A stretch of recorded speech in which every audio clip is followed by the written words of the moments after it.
They want to take your dollars, they want to take your voice, they want to take your control and give it back to D.C. bureaucrats to execute their woke and Green New Deal agenda. Well, that plan doesn't work because hope is not a plan. Black people were sold on hope. Now our streets are rife with crime. Our kids can't read, and illegals are getting better help from Democrats in 4 days than we've gotten in 400 years. But look. We don't even have to imagine a brighter day. We just have to remember, under President Donald J. Trump, we had a secure border. Under President Donald J. Trump, we had peace in Europe. And under President Donald J. Trump, we had an economy so good. We had an economy so good, Democrats were trying to give Obama the credit for it. Look.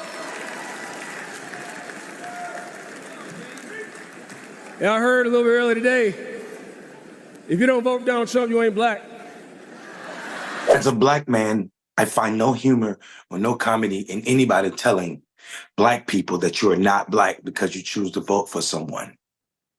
John James, a representative from Michigan, found comedy in tap dancing for Republicans, not because he truly believes that you are not black if you don't vote Donald Trump. But this is him carrying along the tradition of those who tap dance for white supremacy. And he has to, because it's what's required of those who support Donald Trump. Because there's no other way you can be black and be comfortable with some of the things Trump has said and done as it pertains to our people. The Republican National Convention knew that, and they know that. That's why last night looked like a show when it came to black men. John James was not alone in his stupidity and bootlicking. Wow. Wow. Wow. Wow. I know this is going to offend the liberal elites. Every time I say it, it offends them. But let me say it one more time. America is not a racist country.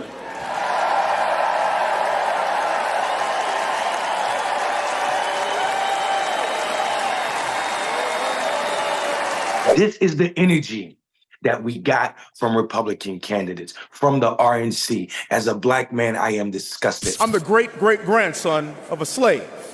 I'm the son of a retired lieutenant colonel. I'm the product of West Point along with my other two siblings.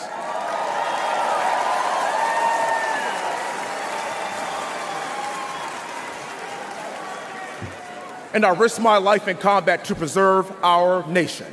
Now,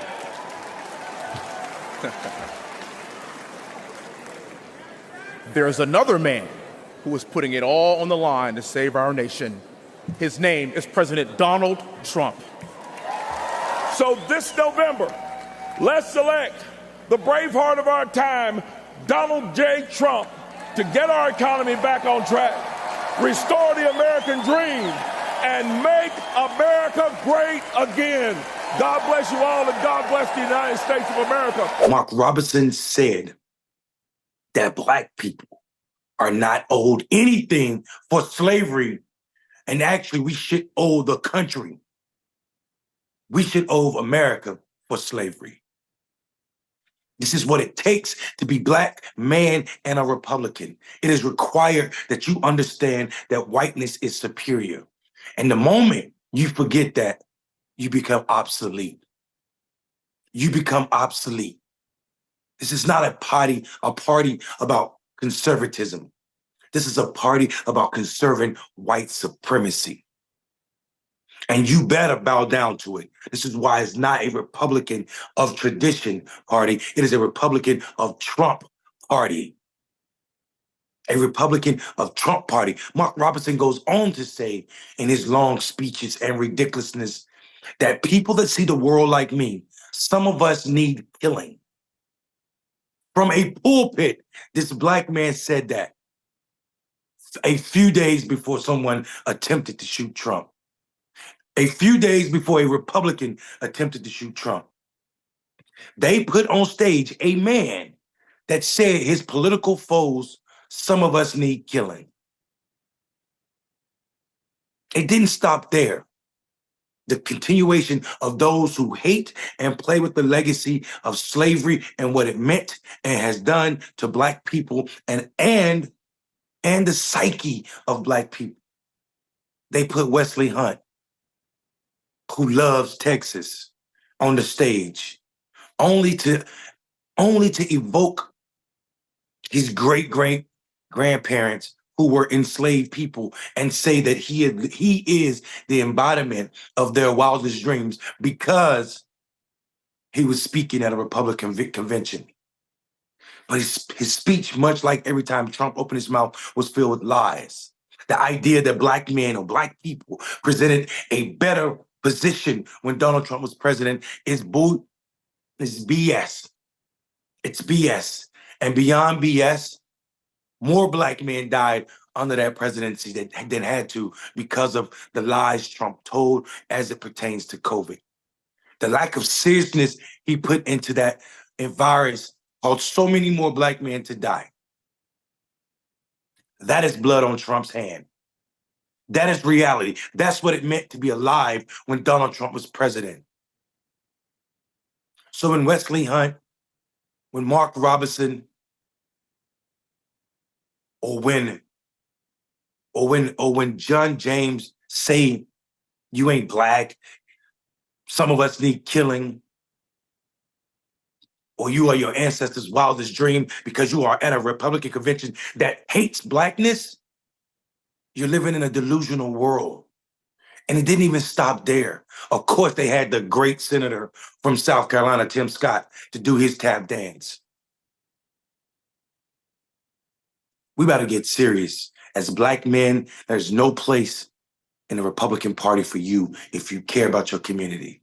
There's no place in the Republican Party where Tim Scott has to say that America is not racist when we know Black men suffer the most because of American racist systems, be it the education system that suspends and expelled us at higher rates than anybody, be it the education system that puts us in special need classes more than anybody, be it the prison system that over and consistently sentence us more than anybody, be it the police that over-police us more than anybody, be it the job or the economic system that continues to exclude us more than anybody, be it the healthcare system that kills us quicker than anybody. To be Black men in this country and to say that America is not racist, to be Black men in this country and to say that because you're speaking at the Republican National Convention, that you're living the wildest dream of your African-American ancestors who were enslaved, to be Black men in America and say that you're not Black. You're not Black if you don't vote for Trump. To be Black men in America and play these games with the ideal of Blackness is the height of race traitors. I'm Mondell Robinson. Don't sell out your people for a speech.